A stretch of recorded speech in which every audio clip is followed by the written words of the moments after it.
Indonesia.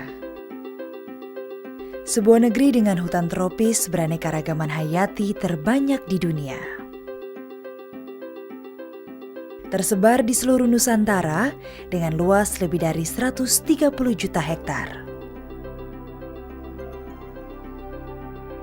Seperti hutan tropis di Kalimantan Tengah yang menjadi bagian penting dari ekosistem dunia untuk mensuplai oksigen ke seluruh planet bumi.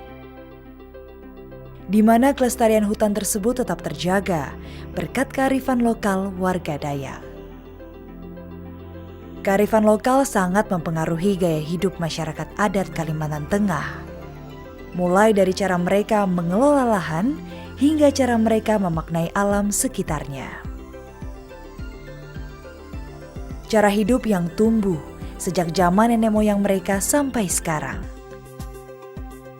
Yang menjadi panutan mereka untuk menjalani hidup berkesinambungan dengan alam sekitarnya.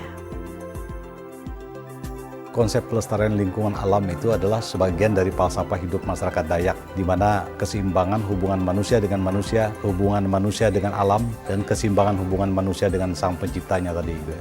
Nah, wujud dari itu tergambar dalam upacara-upacara adat yang disebut dengan menyanggar dan memapas lewu.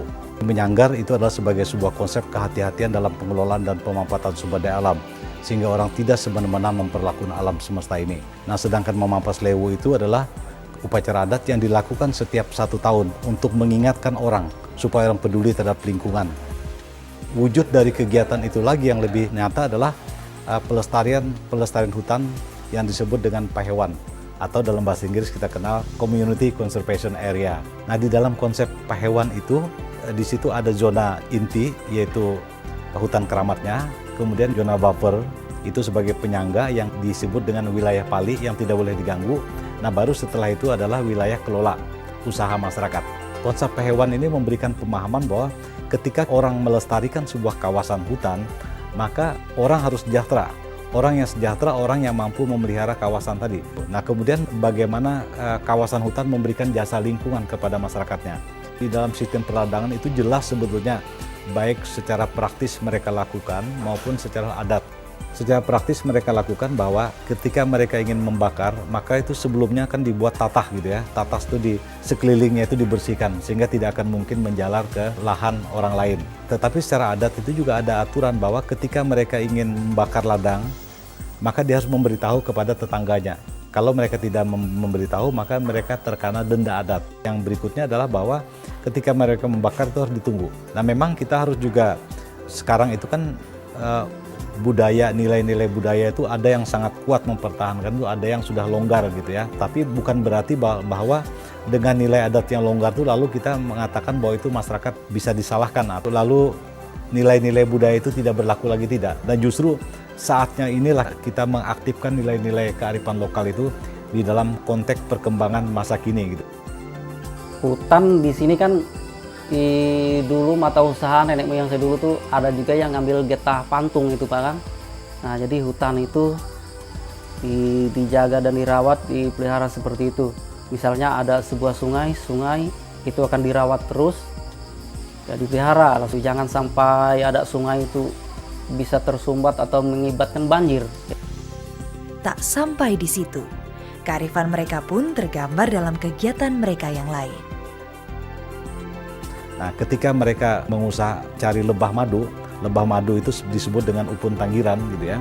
Itu juga jasa lingkungan yang diberikan kepada masyarakat di dalam upaya mendapatkan madu dari lingkungan tadi gitu ya. Dan itu cukup banyak itu hasilnya yang diterima oleh masyarakat. Nah, dengan demikian jasa lingkungan yang diberikan kepada alam, kepada masyarakat tadi, sehingga masyarakat juga harusnya memelihara lingkungan tadi. Kemudian juga sementara ini sebagian masyarakat juga sangat tergantung dari hutan untuk mencari misalnya hasil hutan seperti misalnya gemor, tengkawang, jelutung, garu misalnya. Bagian masyarakat di hulu itu masih melakukan itu, tapi masyarakat di bagian hilirnya itu sudah hampir, karena hutannya sudah hampir terbuka gitu ya. Untuk anyaman rotan ini memang sudah lama, dari sejak nenek moyang kami ya, kalau untuk anyaman rotan, dan memang anyaman rotan ini menjadi satu usaha tambahan dari warga masyarakat untuk menambah ekonomi keluarga, itu memang utama.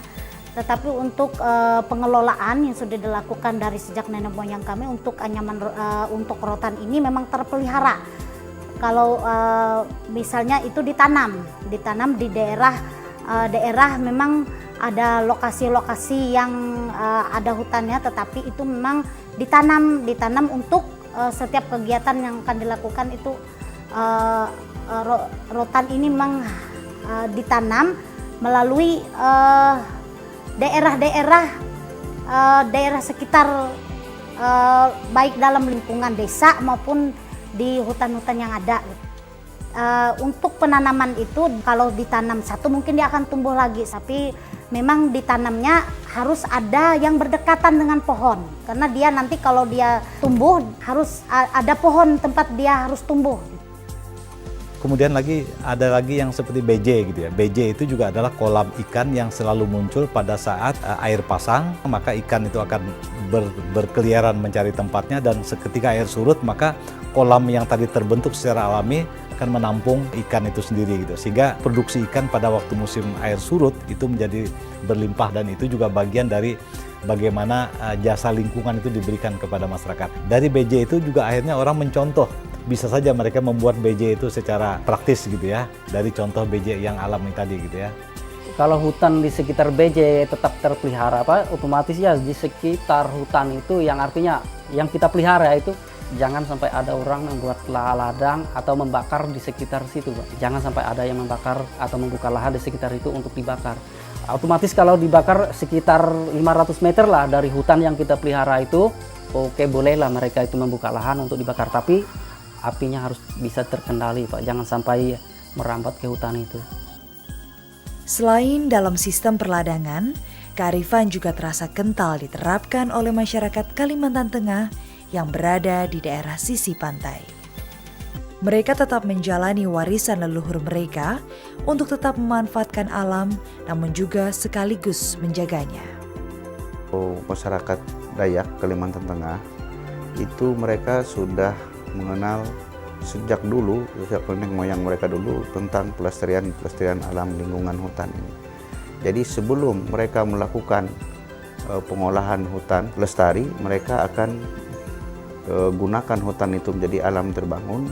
Jadi mereka harus permisi dulu, ada upacara, ada ritual-ritual khusus untuk itu. Jadi masyarakat Dayak itu memang sejak dulu sudah mengenal adanya pelestarian alam itu. Sebagai contoh, pada saat mereka melakukan menanam padi atau membuka lahan itu jadi untuk perkebunan, mereka bukan berarti mereka berpindah-pindah itu merusak hutan. Jadi mereka berpindah itu sebenarnya salah satu proses dalam rangka pelestarian hutan itu sendiri. Sejalan dengan upaya tersebut, pemerintah Indonesia saat ini sedang membangun mekanisme reduksi emisi dari deforestasi dan degradasi hutan atau biasa disebut sebagai REDD+. Untuk mendukung pembangunan berbasis lahan dan hutan yang bertujuan untuk menjamin perlindungan ekosistem dan pertumbuhan ekonomi hijau yang didasarkan pada prinsip-prinsip pembangunan berkelanjutan dan berkeadilan. Kearifan lokal harus dipandang sebagai salah satu upaya pendukung dalam mencegah degradasi sumber daya alam dan lingkungan. Oleh karena itu, penting bagi kita semua untuk mengenali pengetahuan tradisional tentang pemanfaatan hutan secara lestari yang telah berlangsung secara turun-temurun dari generasi ke generasi. Melalui penguatan nilai-nilai kearifan lokal, kapasitas masyarakat akan berkembang dalam melindungi keanekaragaman hayati yang berada di sekitar hutan dan lahan gambut, serta meningkatkan kemampuan masyarakat yang tinggal di sekitar hutan dalam menghadapi perubahan iklim.